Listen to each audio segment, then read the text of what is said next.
अब गुप्त भेद क्या है कि जो संत तुम्हें विहंगम चाल से जोड़ देता है, असल में वही तुम्हें जन्म मरण से मुक्ति की चाबी दे देता है। विहंगम चाल बहुत ध्यान से समझना है। विहंगम चाल को, विहंगम चाल होती है पक्षी की चाल। पक्षी जमीन से उड़ा और सीधे आसमान में चला गया, बीच में कोई स्टॉप नहीं, बीच में कोई और स्थान नहीं, सीधा परमात्मा की शरण में। इसी को बोला शब्द विहंगम चाल हमारी, और कहें कबीर सतगुरुदई ताड़ी। खुले कपाट शब्द झनकारी, पिंड अंड के पार सो देश हमारा है। कर नैनो दीदार महल में प्यारा है।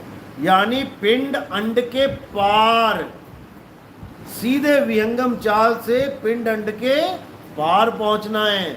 लेकिन गुरुआ लोग क्या करते हैं कि नहीं नहीं, पहले तुम्हें नाभि में ध्यान करना पड़ेगा, नाभि में गांठ लगी है सांसों के साथ। अरे नाभि छोड़ो, मूल में गांठ लगी है, मूल चक्कर से शुरू करो ना। पहली गांठ मूल में लगी है, फिर इंद्री में लगी है, फिर जाके नाभि में लगी है। नहीं तो नाभि से स्टार्ट हो रहा होता काम। नाभि तो सेंटर पॉइंट है हमारा। आप पूरे शरीर का मध्य देखोगे तो नाभि है, नाभि सेंटर है, मूल नहीं है। तो मूल क्या है? गुदा चक्र हमारा मूल है। मूल से इंद्री, इंद्री से नाभि। ये लोग क्या करते हैं, इन लोग के पास पूर्ण ज्ञान नहीं है, इसलिए ये क्या करते हैं, ये कबीर साहब की एक वाणी का दुरुपयोग कर लेते हैं। कस्तूरी कुंडल बसे मरग ढूंढे बनमाही, ऐसे रमता राम है दुनिया जाने नाही।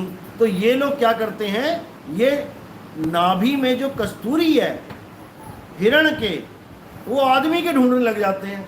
अरे वो हिरण के है भाई, वो आदमी के थोड़ी नहीं है। आदमी की कस्तूरी तो कहीं और पड़ी है। और वो कस्तूरी कहाँ पड़ी है, कबीर साहब ने इसका उदाहरण भी दिया है। अधर द्वीप तहाँ गगन गुफा में है निज वस्तु सारा। अधर द्वीप और गगन गुफा में वो वस्तु पड़ी है कस्तूरी आदमी की, और तुम आदमी को हिरण बना दिया तुमने। नाभि में ढूंढवा रहे हो, नाभि में ध्यान लगवा रहे हो।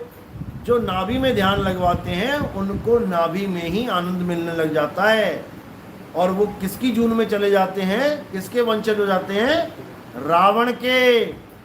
रावण का अमृत कहाँ था, नाभि में। कोई लोटे में थोड़ी नहीं था कि वहां पे लोटा छुपा के रख लिया नाभि में। यानी सांकेतिक ज्ञान था कि नाभि में रावण की भक्ति थी, जहां वो भक्ति करता था। नाभि में उसने अमृत रखा हुआ था, यानी उसका अमृत जो 10वें द्वार में है वो नाभि में ढूंढता था वो, इसीलिए मारा गया, इसीलिए मारा गया। तो कहते हैं अमृत के लिए क्या बोला, 9 द्वार नहोदर फीके, रस अमृत 10वें चुईजे।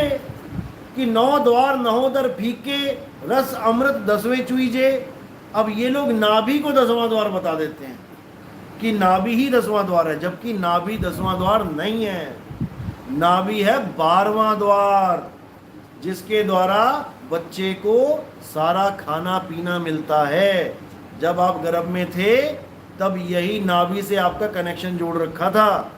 आपको माता के गर्भ में खाना पीना कौन देता था?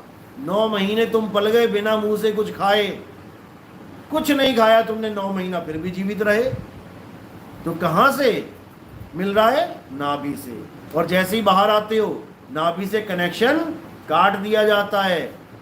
अब तुम 2 दिन 3 दिन 5 दिन जी के दिखाओ बिना मुंह से खाए, क्योंकि नाभि से कनेक्शन खत्म, अब मुंह से कनेक्शन चालू। अब दूध पिएगा बच्चा माँ का मुंह से, नहीं तो 5-7 दिन में जयराम जी की हो जाएगी।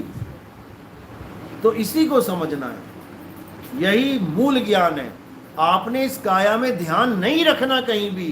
पिंड यंड के पार सो देश हमारा है।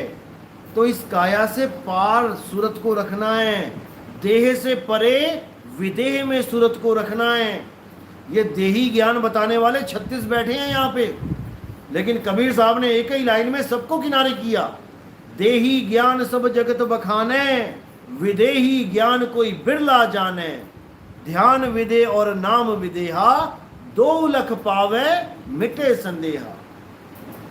देही ज्ञानियों को तो रिजेक्ट मार दो पहले ही, जो ये कहते हैं कि गुरु की शक्ल का ध्यान करना पड़ेगा तभी परमात्मा मिलेगा, भूल जाओ। फिर तो सारे आंख वालों ने ठेका ले लिया जो गुरु की शक्ल देख सकते हैं। अंधों को तो फिर परमात्मा मिलेगा ही नहीं, क्योंकि वो गुरु की शक्ल देख ही नहीं सकता, वो तो अंधेरा देखेगा। तो उन लोगों के लिए कोई और सतगुरु है क्या? आंख वालों का कोई और है और अंधों का कोई और है? ऐसा नहीं है। ये आंख वालों का जो गुरु बना बैठा है, ये असल में इंद्रिय ज्ञानी है। ये इंद्रियों से ऊपर नहीं उठ पा रहा, ये अपने आप को चमड़ा मान के बैठ गया है, इसलिए इसको अगला जन्म भी चमड़े का मिलेगा। और जो अपने आप को आत्मा जान लेता है, वो सदा सदा के लिए आत्मा में स्थित हो जाएगा। उसको इस चमड़े की जरूरत नहीं पड़ेगी, क्योंकि वो अपने स्वरूप को